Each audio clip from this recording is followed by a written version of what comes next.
Welcome to today's edition of Mental Health Matters. Today's topic will be end of life. I have Beatrice Bailey on the show today, and she's going to give us an overview about end of life. Stay tuned.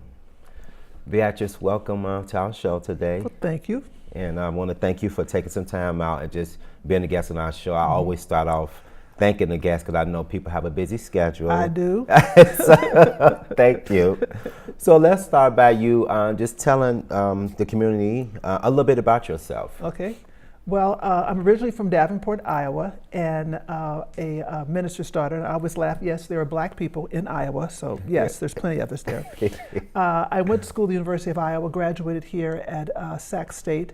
I have 2 children, 2 adult children, 5 grandchildren, 2 great-grandchildren. So nice. I started really early, put it that way. I wrote this book as a result of lessons that I learned in taking care of my husband. My book is entitled Get Ready, Get Set, because we're all gonna go. And nice. We are gonna go. Yes. And that. So it was interesting because I learned so much when I was taking care of my late husband, and different people came to me and told me I wouldn't know what to do if I was in your situation. Well, I didn't know what to do. And I went to Barnes & Noble and see if I could find a book that would be able to guide me through these different phases of taking care of him. And I couldn't find a book that would take me through. You'd have a book on, I don't know, death. You'd have one on caregiving. You'd have one on diabetes. You'd have one on post-traumatic stress. But I couldn't find one that took me from the beginning, when you're healthy as a horse, all the way through the end of life situation. So I decided to write the book. I wanted to write a book that people wouldn't be afraid to read. So you'll see there's a lot of humor inside of the book as well. Yeah. So on your journey of looking for information to assist you with your husband's situation, can you just tell me what were some of the things that you was actually looking for help in? What areas were you seeking to get some assistance Well, in? I didn't know what I needed. First of all, I had no idea. I had never taken care of anyone that was ill, other than children with measles, chicken pox, a bump on the head or something like that. I had never taken care of an adult who was rather passive about what was going on. If I got something, babe, I've got something. Maybe I do, maybe I don't. Well, you can tell by now I'm a type A personality. Yes, absolutely. And so I wanted to find out what was going on. And the only thing I could do in order to gather my nerves and my concern is I've always been a highly organized person. So I took that natural bent towards organization, and I used that whenever I would approach anything that I had to do with my husband. I knew it was particularly needed when we were trying to figure out what was going on. To give you just a little history about his health, and that he was diagnosed with prostate cancer. Prostate cancer is not the end of the world. Most men die with it, not from it, because it's very, very, it can be dealt with very easily if you get ahead of it. It's very preventable. So he was diagnosed in his 60s with prostate cancer, not a big deal. But then when we went to Europe, we traveled a lot internationally, we went to Europe and I noticed he was shuffling his feet. And so I thought, we just bought you some new shoes. Can you pick up those size 13 feet? You're shuffling your feet. What's going on, man? And so I watched in horror him going from shuffling his feet to using a cane to him using a walker to me pushing him in a wheelchair in 6 weeks. Wow. So I had no idea what was going on. So as we went from one specialist to another to try to find out, I can remember once one doctor asked us, Okay, do you remember what the last doctor said? Wow.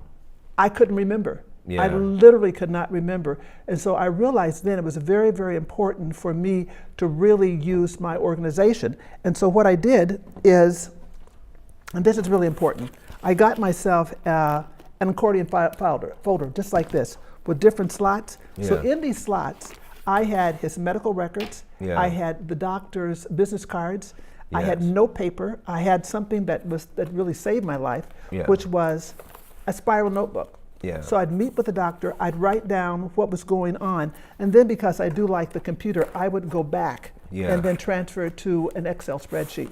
So what happened by the time my husband entered into hospice, Yeah. we had an Excel spreadsheet that was 25 pages long, Wow. all single spaced. Wow. And the advantage of that was whenever we would go to a doctor or to a specialist, I would get there early, we'd get there early. I would get there because I was leading the charge, but I would Yeah. get there early, Yeah. and I would hand the Excel spreadsheet document to the doctor or to the specialist. What it did, it allowed everyone to be on the same page. Exactly. So what happened when we went to his medical oncologist, the medical oncologist, as soon as we came in, he took the document, he says, okay, who did this? And I went, oh man, I've overstepped my boundary. Yeah. He said, in 25 years, I've never seen this kind of detail. Yeah. So I allowed the doctor to help us and for all of us to be on the same page. Right. So, Right. so documentation wasn't awfully important. Plus the fact, if you have all this information coming your way, it helped my nerves. Yeah. Because if they asked me for information, it wasn't like, oh gosh, is it next to the nightstand? Did I leave it in the family room? Yeah. Did I leave it in the bathroom? Is it in the car? Yeah. All of it was inside of this one binder. And Yeah. so any kind of information that was asked about either his health or his caregiving, excuse me, I had it. Oh, wow. And so it was important. I'm curious to know that, like, during this process, before you took charge in that aspect, Right. I'm curious to know, like, how were you feeling mentally, knowing that he was diagnosed with this diagnosis? Because it seems like once you found out, you knew what you had to do in order to get the proper treatment for him. But how did you take care of yourself during that process? Well, I wasn't drinking at the time, but Lord knows I probably should have been doing shots or something along the way, but I didn't. And I'm a very religious person, so I Yeah. definitely relied on my faith. Yeah. We met at the gym, Yes. you know, so it's important for me to keep up my workout. I Yeah. did workout on a regular basis, a little bit of a gym rat, and I was retired at the time. Yeah. And I'd go for walks or whatever. I started journaling, Yeah. and I didn't think, journal, I don't journal, but it was really, really great, and I'll talk about journaling later. So it was important for me to not fool myself Yes. and to realize I was entering into uncharted territory. And so I did talk to other caregivers. And I can remember once my one girlfriend, Marie Napper, came to me at church. She said, well, has he made you mad yet? And I went, yeah, he had. I mean, he's sick. Yeah, she says, yeah, he'll make you really mad from time to time. And he did make me from time. But we were very, very honest about how we felt, and I respected his dignity and things of this sort.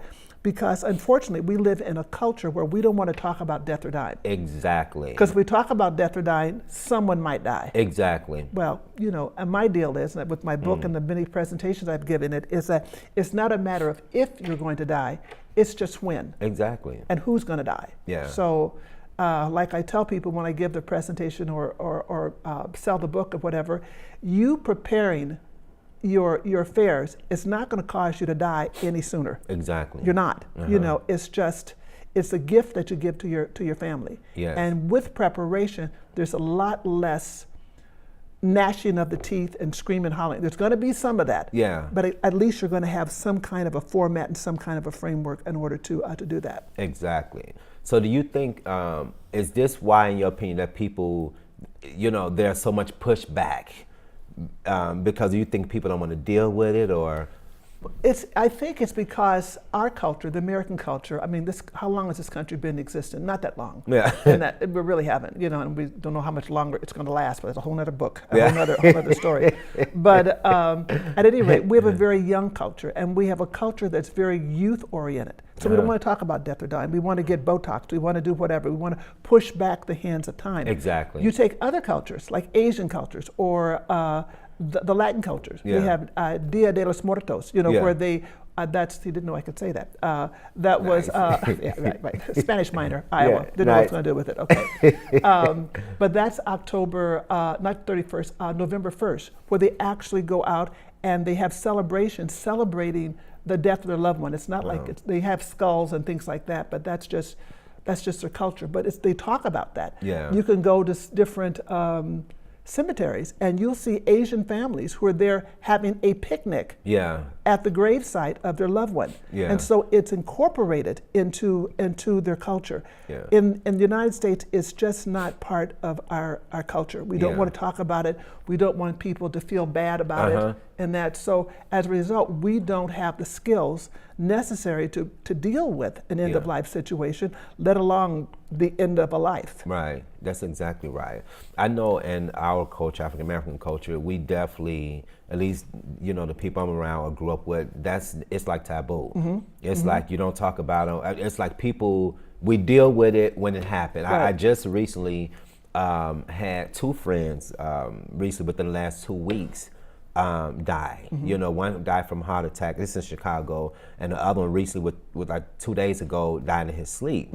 Nobody was prepared for this. The first friend, and I had kind of talked to the mom about life insurance, and and she's like, I couldn't afford it, and at the time. But now here you are, you're facing a situation, no life insurance, no affairs and orders, and it's total chaos. Yeah, and you want to do a GoFundMe or or a car washes. I mean, how many car washes do you have to do in order to pay for that? Exactly. But I think that unfortunately in certain cultures, and certainly in the Afro-American culture, is that if you talk about it, you trying to push me out here, you want me to die, Exactly. That's not at all. Yeah. But I gave a presentation at a women's conference. This very sophisticated woman came up to me, and I can't remember if she bought the book or not, and we were talking, and she said, well, my kids don't know where any of my stuff is. Wow. And when I die, they'll have to try to find it. I thought, how selfish of you. Right. I mean, when you let people know what your end of life wishes are, or what you don't have to give them a dollar amount. Right. But like, for instance, I'm blessed to travel a lot internationally.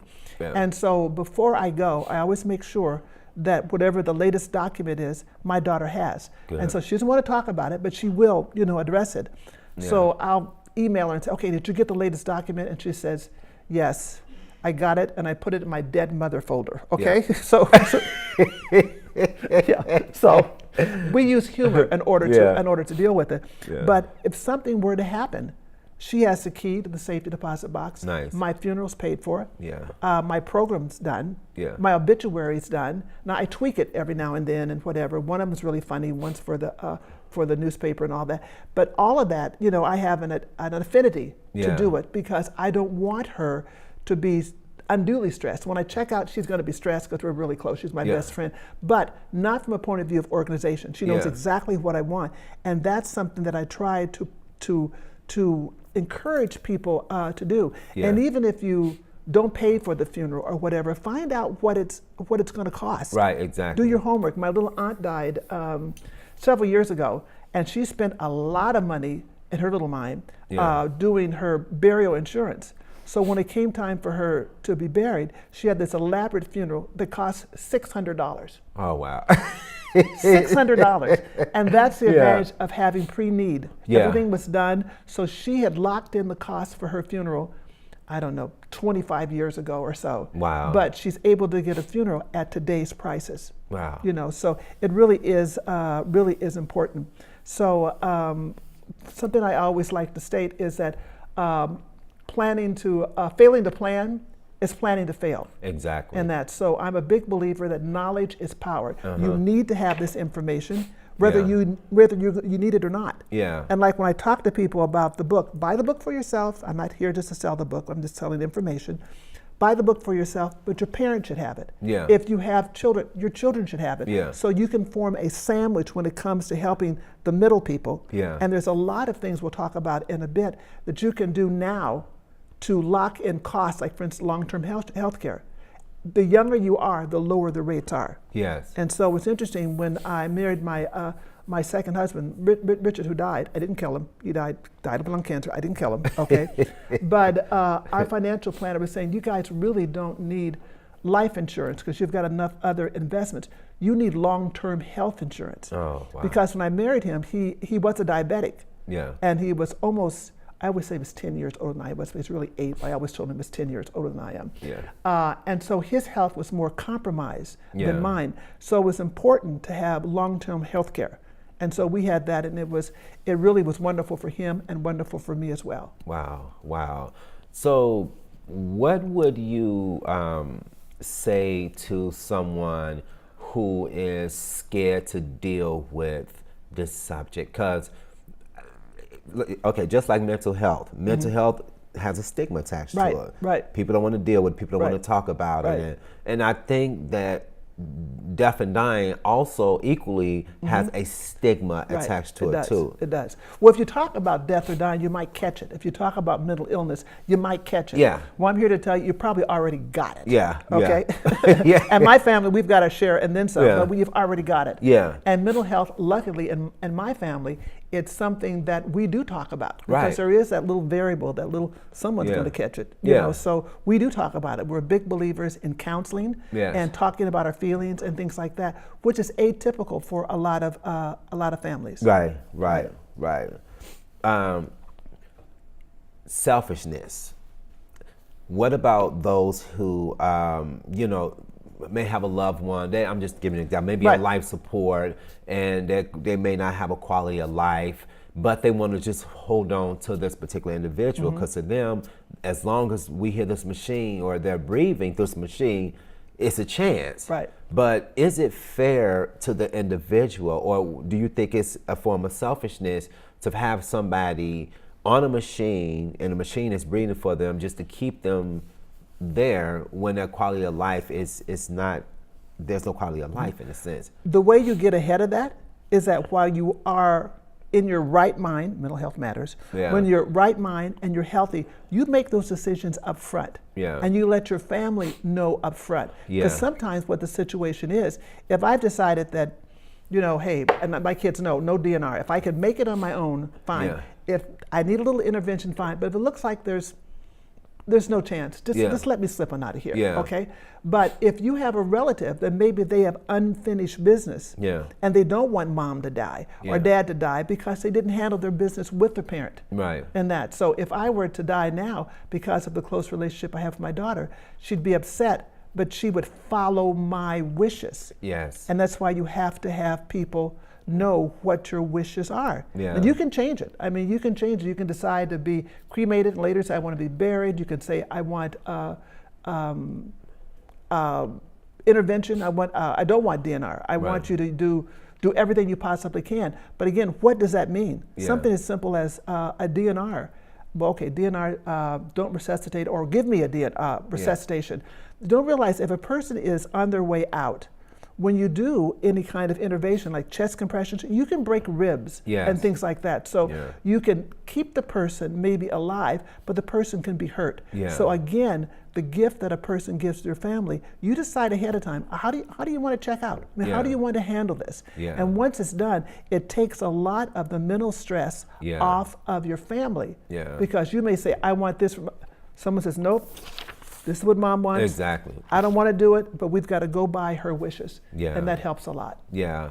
It's interesting. I was telling a friend last week that, I think it was Friday, what the subject was going to be for today's show. I kind of was telling a bit about Right. you and, and You tell I was really marvelous. Oh yeah, Yeah, okay. oh yeah. I told her like, Yeah, trust me, right, you're she's gonna enjoy this show. She's really good at what she do. I did, and this particular friend, she's in Chicago, and we had talked a few years back about her getting life insurance on her mom.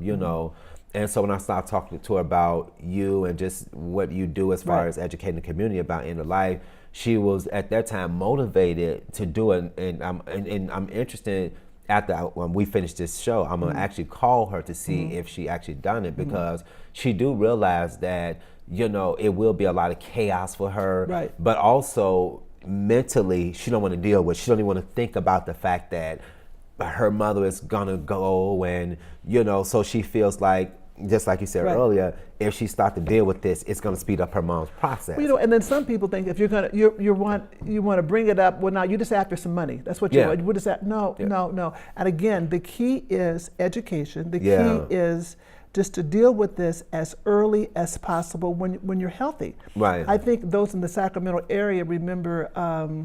Let me see how many years ago. About 8 years ago, you remember the barbershop shooting, the young lady that was putting her baby into the car seat? Yeah. And was cut. That was my niece. Okay.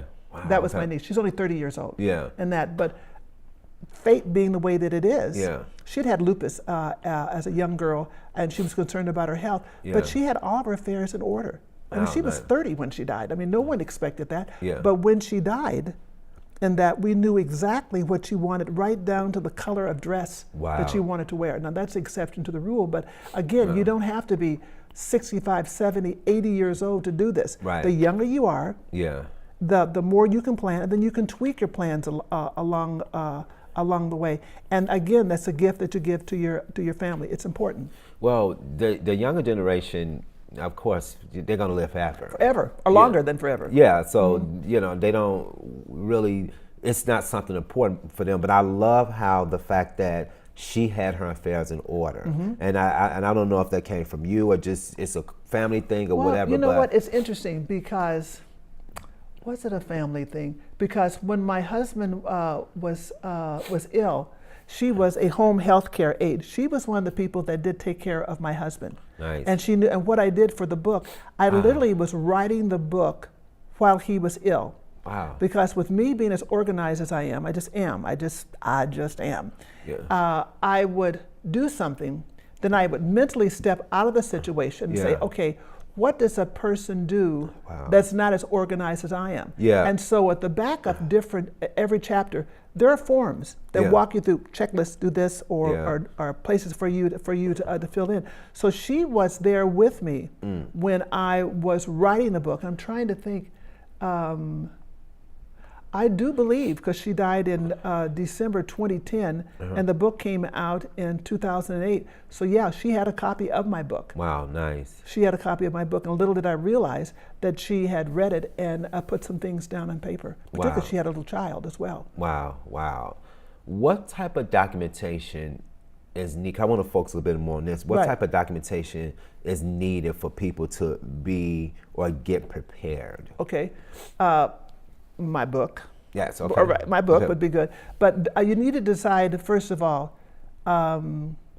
just look at your stuff. Do you have Okay. insurance? Yeah. And then what kind of insurance? You can have whole life insurance. It has value that you can cash in. Yeah. You can get term insurance, and term insurance is really good if you're younger. That means it's only good when you die. Okay. Term is the end. Yeah. And that, so enough money to pay for a funeral. I think a typical funeral costs you about $10,000. That's Okay. a lot of money. Yeah. And then if you choose to get cremated, it's not like it's $1.75 to be cremated. Yeah. There's stuff I don't know what the price is. It's less than a traditional funeral. Yeah. But it does cost you some money. Yeah. So again, I encourage people to go and do pre-need. Yeah. They don't. Any of the funeral homes will not charge you. You said, Okay. I'm curious, what would it cost? Yeah. You know, because if your family goes in and they make an emotional decision, Exactly. you can go and get a mahogany coffin Uh-huh.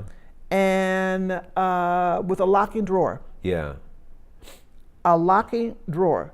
Is Rick going to get up and then check out his gold and onyx cufflinks? No. No, So if there's a exactly. key there, someone else has a key. But I love him so much, I'll spend Yeah, exactly. $25,000 for something I'm going to stick in the ground. Exactly. But if he was doing it, which Yeah. I didn't do that, but if he was doing it, being the practical person he is, he said, look, I'd want a military coffin Yeah. that has a different armed service, which is what I did, the armed services things on it.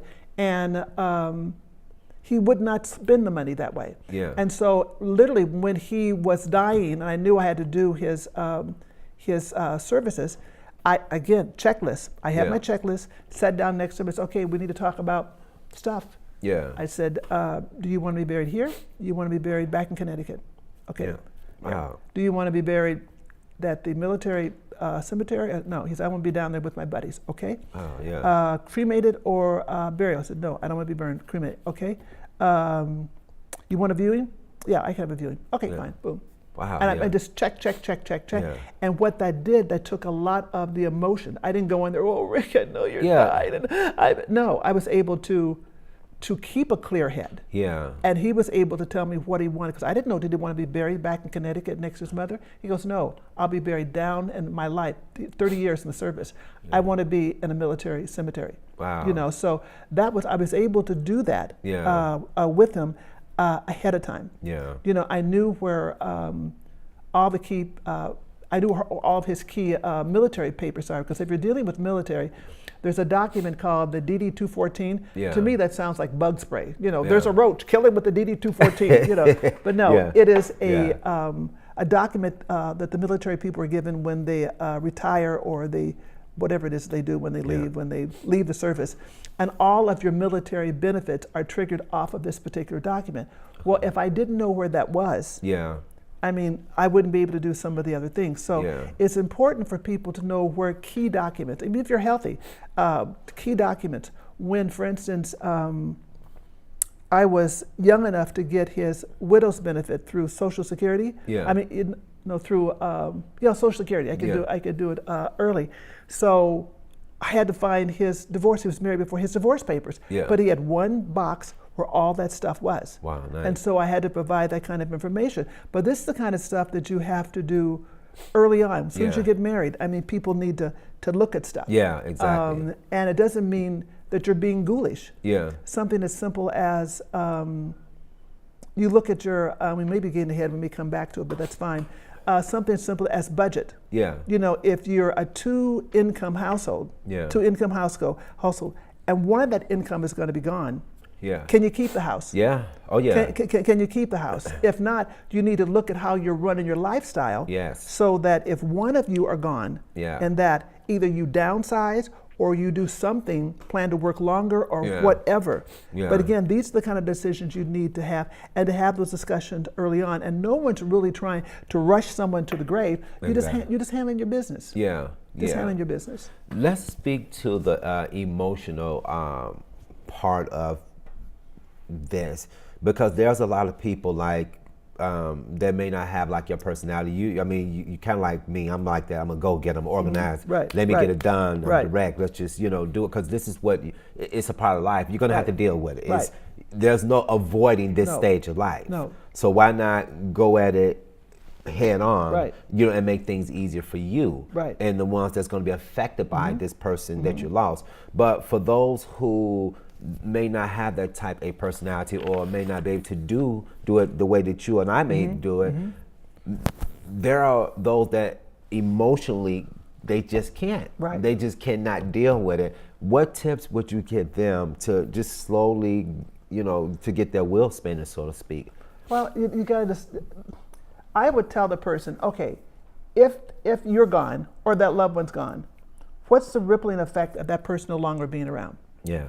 I mean, what? I mean, what? I mean, in terms of, does a person have a house? Do they have a car? Yeah. I've given enough presentations. Someone said, "What about pets?" Well, I'm not a pet lover. Yeah. But if you've got Fido, and that's, me, it's stuff and put in the corner. Yeah. So I'm not the one for that.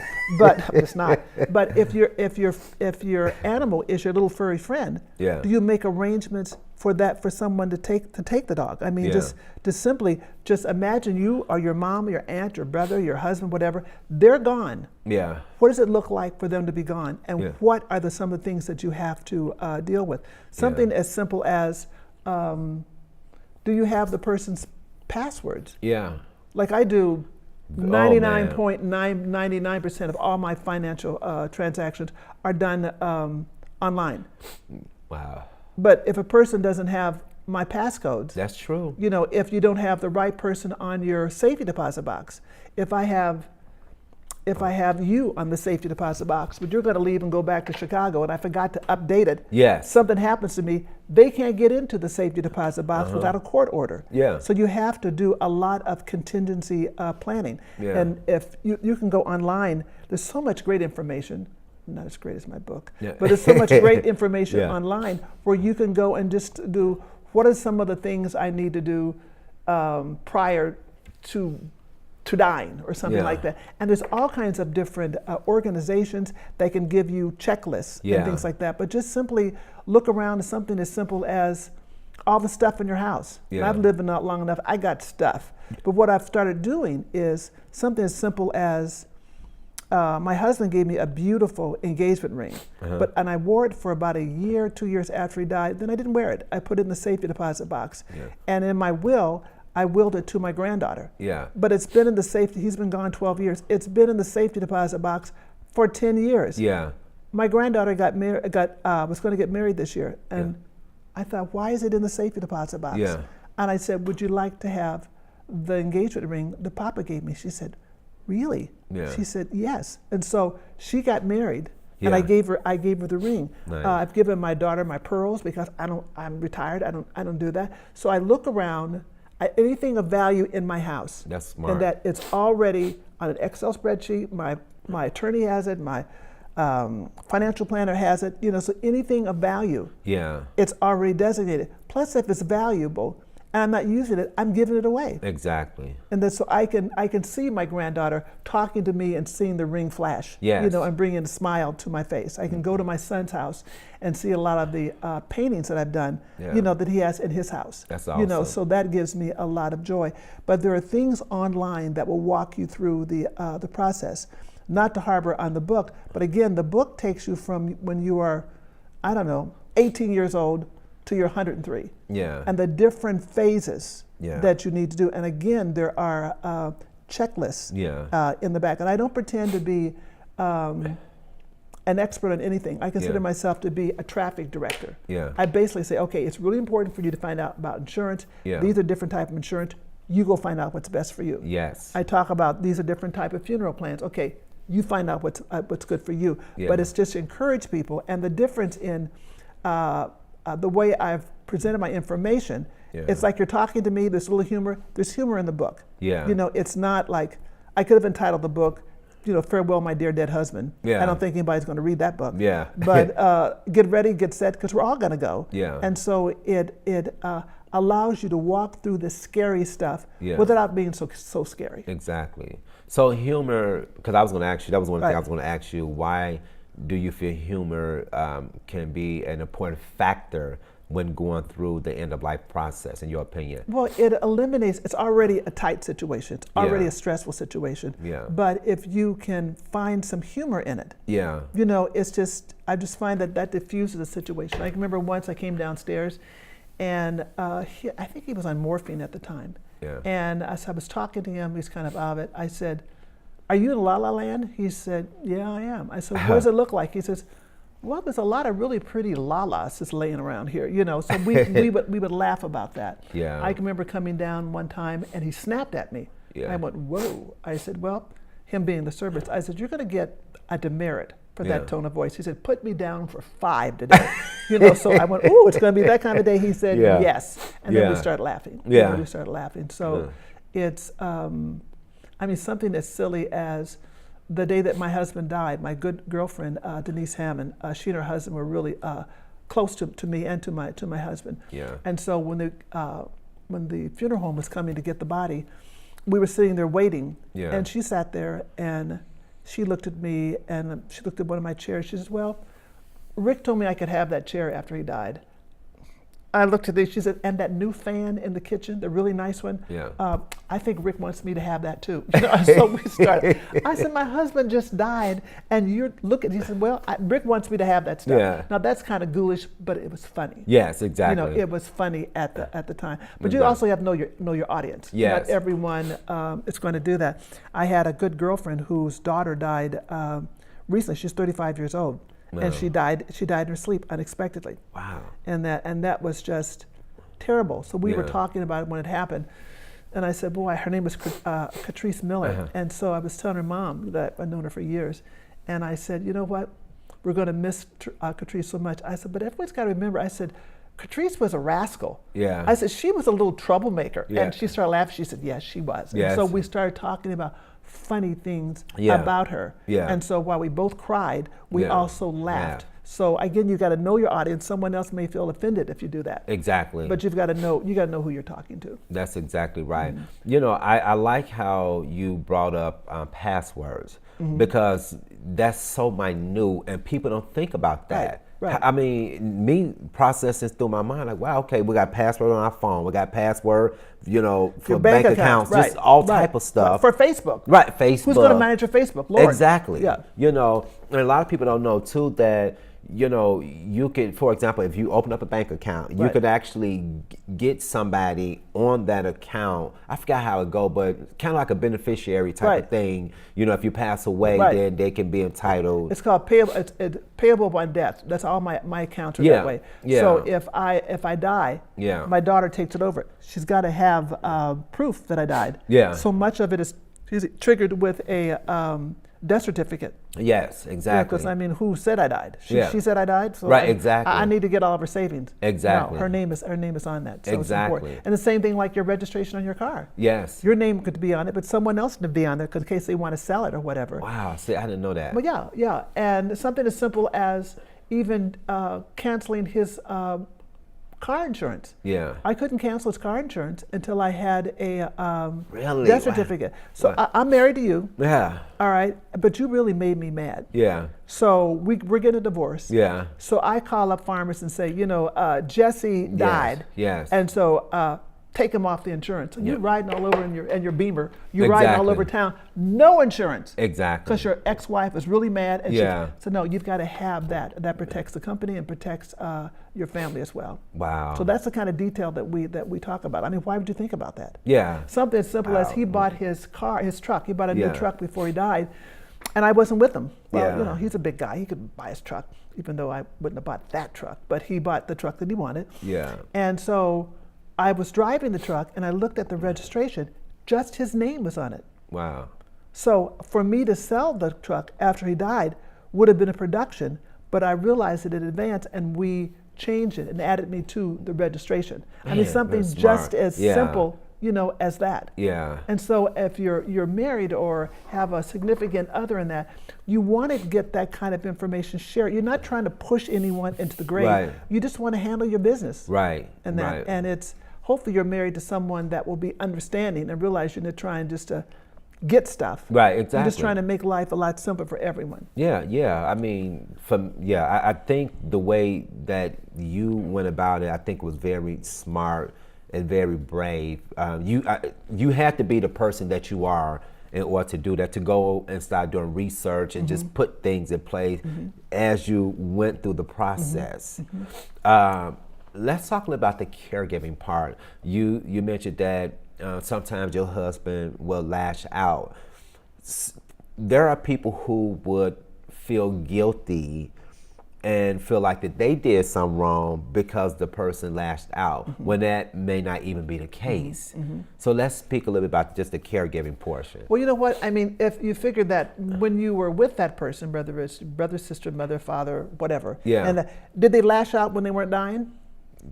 Of course. Yeah, right. Right. So it's just because they're dying, it doesn't eliminate the fact that you have to deal with that anger that's coming up, or the anger on your part. Yeah. One of the problems when you are a caregiver, Yeah. and it is a problem, is that you're on tap 24/7. Yes. And you're on tap. So as a result, one of the problems of being a caregiver is sleep deprivation. Yeah. You're tired all the time. Yeah. Because I can remember once, not several times, because I'll tell that story in a little bit. When he came, I'll tell it now. When he came down with this illness, we're trying to figure out what was going on. Yeah. He was shuffling, and with a wheelchair. Turned out he had a large tumor on the back of his L5 vertebrae. Wow. So they had to go and remove that. So before we found out it was lung cancer. So they removed that. And but while we're trying to figure it out, and that he liked to be upstairs. We had a 2-story upstairs. where the bigger TV was, because you guys got to have your big TV, you know. Yes. And I don't know why you need all these remotes. Yes. You need one remote to turn it on and off. No, he had 3 remotes I got like to do. 4. Yes. What? Yeah. I think it was Jerry Seinfeld that said men don't want to watch TV; they want to see what else is on TV. Yes, you know? exactly. So at any rate, so he wanted to be upstairs, laying on the couch. It was comfortable. It was a firm couch, and so I would go and I would bring him his lunch. Yeah. I said, honey, you need anything else? He says, yes. Do we have any Pepsi? Well, of course we have Pepsi. He loved Pepsi. So I'd go back downstairs and get the Pepsi, come back upstairs. Anything else? Do we have any pickles? Yeah, we do. Yeah. So I'd go downstairs to get the pickles. I'd come back upstairs. I said, okay, is that about it? He says, I'd like some hot sauce. I thought, oh God. I said, whatever time period they gave him, he's not gonna make it because I'm not gonna take him out. So from a caregiver point of view, I realized what I had to do. I had to get a hospital bed. I put a hospital bed on the first floor, rearranged the furniture. And what that did, the kitchen's down there. We had another bathroom down there. It allowed him to have flexibility. It allowed me to just keep the downstairs neat and orderly, even though the upstairs was orderly. But when you're taking care of a loved one and you're out of the remains of your mind, sometimes you'd go upstairs and look like I just moved in. Because I just dropped stuff and just plopped down into the bed. So what I did, I figured out what did I have to do to make it most convenient for me and for him. Exactly. And that eliminated me running up and down. And when he was able to walk, he could go into the kitchen and get a little, I would containerize snacks. So if he wanted some melon or oranges or whatever, it was already sliced up, and he could just get it and take it back. I mean, individual puddings and Jell-O or whatever he wanted. And something as simple as I started giving him his drinks in sports bottles. And the reason being, if you're taking medicine, it's going to make you a little loopy. You're going to spill stuff. Yes, exactly. And you come downstairs like I have, and there's a cup of black coffee on your blonde carpet. There may be some anger in that house. Yeah, there may be some anger, and it ain't coming from the patient, you know. So I just had to stop and think, what can I do to take care of him and make it also easier on me as a caregiver. Wow. Man, that's just, I'm telling you, the way that you've been blessed to go about doing this is, in my opinion, nothing short of a miracle. I know an individual whose husband at the time was diagnosed with breast cancer. And they also lived in a 2-story home. And he had his man cave upstairs with a big TV. He was a Raiders fan. And so, well, that'll kill him alone being a Raiders fan. Oh yeah. And so, I mean, it was Raider of the house, just everything Raider, a lot of paraphernalia. But when he, was going through his illness, the process, she had to do exactly what you did. She had to get, make the downstairs feasible for him and her. Because going back up and forth down the stairs, it was a task. It is. And something as simple as, because I tried to have him to be as independent as he possibly could. And also, if he's more independent, that allowed me to leave, to go to the gym. I'm a gym rat. Or at that time, I also worked sometime for the state as a retired annuitant. Or they called it a retarded irritant. That's what they would call the people, a retarded irritant. But I'd work for the state. But how are people going to come in and out if he's in the bed? So something as simple as I took an extra garage door opener. And I taped that to the to the hospital bed that I had next to him, the table next to him. So if he knew someone was coming, they'd ring the doorbell. He could hit the garage door. The garage door would come up. The person would come in. He would close the door. They'd visit, nurse, whatever, a friend or whatever. They'd get ready to go. The person would open the garage door. He'd wait till he'd heard their motor, or they would call him or whatever, and he could close the garage door. That gave me freedom, and it gave him a certain amount of freedom as well. So that was something that I came up with. Wow, that's very creative. How important is it for caregivers to have that support to be able to relieve them so that they can do whatever they need to do? Because there are people who, they just caregiver 25 hours a day, 7 days a week, and rightfully so, will feel guilty if they go off and do something else. Why is it important for them to get that relief and let somebody else step in. Well, you've heard the expression, which I thought was just an expression. They say that the caregiver is the first to go. Well, what are you talking about? The caregiver is the first to go. The caregiver can be the first to go because everyone is focusing on that caregiver. On the patient so much, you don't realize that as that patient is dying, a little bit of the caregiver is dying as well. Exactly. So it's important for them to find different respites. I mean, literally, they have different programs that will provide funding for you to go off for a couple of days. We had long-term health care, which was amazing because we had an aide in the house 8 hours a day. Oh, and nice. So, it was great. So we had that also, hospice through Kaiser. Yeah. They encourage the caregiver to go off. So I can remember when I first went off, I went to visit my niece in Austin, Texas, and my sister flew down to be with me. Yeah. And the very first night I was there, I slept 12 hours. Wow. Now I'm good for about 6. I was exhausted. Wow. I was exhausted.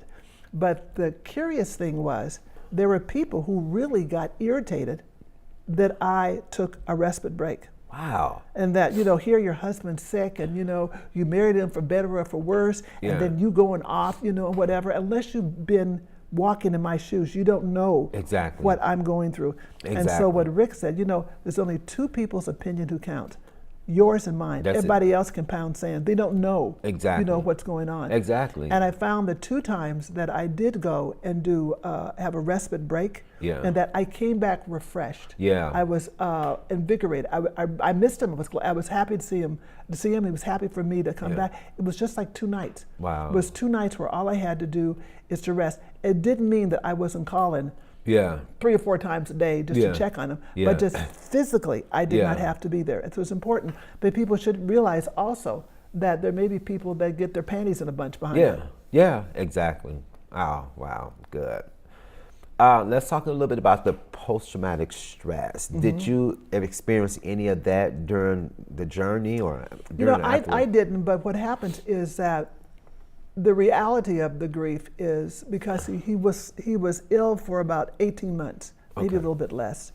But the reality of it was I found out how much I deferred to him. Okay. Like I would go, when he was gone, I would go and cook. Oh, this is good.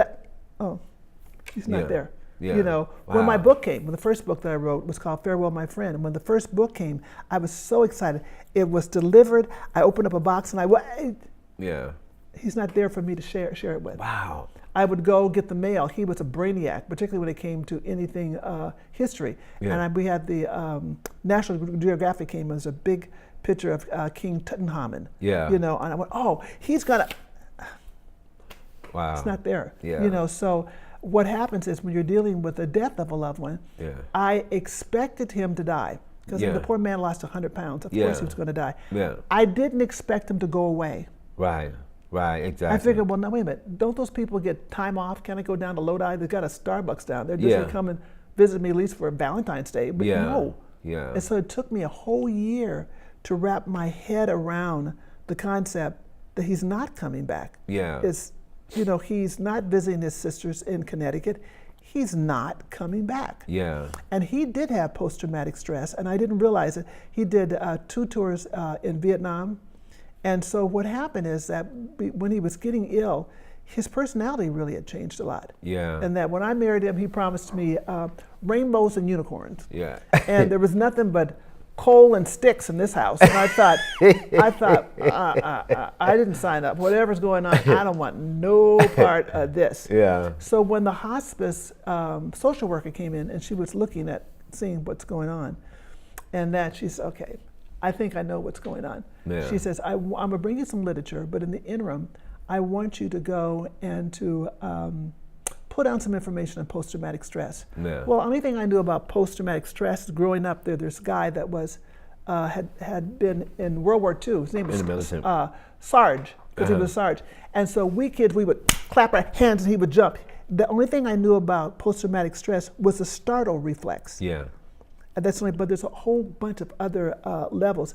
And the problem is when they came back from Vietnam, it was not a popular war.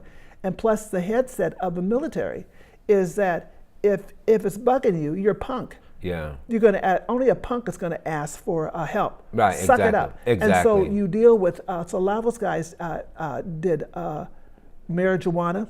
You know, other drugs, heavy drinking, anything to go on. And so what happens when I did my research on there, because I'm good on the research, come to find out there's key triggers for post-traumatic stress if you haven't dealt with it. One is retirement. Well, he had retired. Yeah. So if he retired, that's 8-9 hours a day that you don't have. That you can push those demons away. Yeah. And that, so now they can kind of take over. Yeah. Because what would happen is that he loved anything associated with World War II, not Vietnam. Yeah. World War II, the Crimea War, Ancient War, whatever. And if it wasn't on TV, he would read it. Yeah. Or he had a video of it. Yeah. And so I didn't pay attention to it too much because I was working. I'd come in and I watched it so much. One day I came in, and of course World War II was on. I walked by and I said, "Is that the Battle of Midway?" He said, "Yes." I've been around long enough that I figured that was a battle of Midway. And that, so you've got the 8 hours or 9 hours of work that does not occupy your mind. So you've got that. The other thing that triggers it, another big trigger, is a catastrophic illness. Yeah. So he ended up developing cancer, retiring, and was consumed by his post-traumatic stress. Wow, yeah. That's, wow. I'm curious, like, how did okay, how can I phrase this? What type of support that you have at that time, like your kids, your sister, like, did you have support there for you? Because listening at this, you I mean, you did a lot. You was organized, you researched, you got all affairs in order. I mean, you know, and for you to be married to, I think, Rick for all those years, there was a part of you that was actually, you knew that was finna exit this world. Right.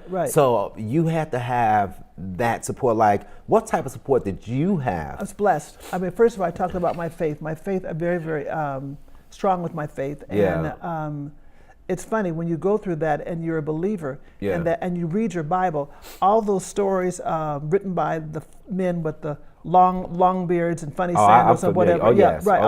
All that takes a different twist when you start reading Psalms and you're going through your valley of death and things like that. So you look at things differently.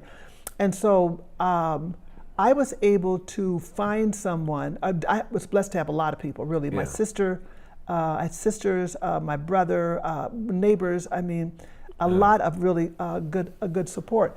And the people that supported me, I called them my scream buddies. Yeah. Now, what do you think a scream buddy would be?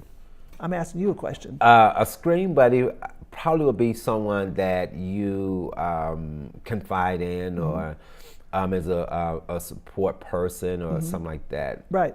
Exactly. It's someone you could go. I could go to my one friend's house and I could say, Sandy, he might be dying, but I swear to God, he's killing me. Yeah, I'm just so mad. So as my buddy, she's not going to look at me and say, well, you ungrateful wench. Exactly. You know, I can't believe your husband's dying and you're over there and you're complaining. You know, she would say, and she did say, and that you've handled yourself beautifully. Nice. You're having a rough day today. I love it. I want you to sit down, pour yourself a cup of coffee, and have some chocolate cake. Yeah. You know, now a scream buddy, then she's not gonna run and call Rosemary. Rosemary, girl, B was over here today and she was bad mouthing Rick. Yeah. No, your scream buddy is gonna let you, she's a fail-safe, someone that allows you to vent. Yeah. And you can do it in a safe space. Yes. They can't fix it. Right. All they can do is listen. Yes. And not pass judgment. Yes. So I was blessed to have her. Now there were some people that I avoided too. Right, oh yeah. And you want to figure out, I had this one friend, again, nice friend. I'd go to visit her and I'd go, hey, how you doing? She goes, fine. She said, but how are you doing? I'm doing pretty good. You know, that additional trip that you and Rick want to take around the world, you're not going to be able to do it because he's dying. The house, the house that you were going to build up in El Dorado Hills, you can't do that because he's dying. I know you used to always go and tape little Rodney's football games. He can't do that. So how are you feeling? Well, I was doing pretty good. Yeah. Till I went to see her. Yeah, exactly. But her problem was I was not emoting the way she wanted me to. I Yes. was not crying. I'm not Yeah. a big crier anyway. Yeah. I was not pulling my hair out. I Yeah. wasn't grieving Woe is the me. way that she wanted me to grieve, and she Yeah. wanted to give me an opportunity to pull it out. Yeah. Wow. Interesting. I know you're going to also kind of talk a little bit about that probably in the next section because that's important too. That's Right. really important for people to know how to deal with people who mean well, Right. but they just don't come off the way that they should in that particular type of situation. See, and that gets back to, we'll talk about in the next segment, Yeah. that we are not taught Right. how to deal with grief. Yeah, We're not yeah. taught how to deal with grieving people. So, Yeah, yeah. Interesting. Okay. So let's talk a little bit about what else can people expect to hear, because I got to wrap it up a little bit. Okay, like, that's fine. We can't talk forever? no. Yeah. Okay. Our next segment, we're going to cover legal logistics. So, some of the things you need to look at from a legal point of view. Okay. In wrapping up your affairs, we'll talk about actual end-of-life paperwork that you have to do. We'll talk about service. We'll talk about the actual grief and grieving process. Okay. Okay, well, that's it, and I want to thank you for being on the show. Thank you. And that's it for today's edition of Mental Health Matters. If you enjoyed this particular show, or if you would like to be a guest on this particular show, or would like a DVD copy of this particular show, please dial 916-366-4600. Thank you.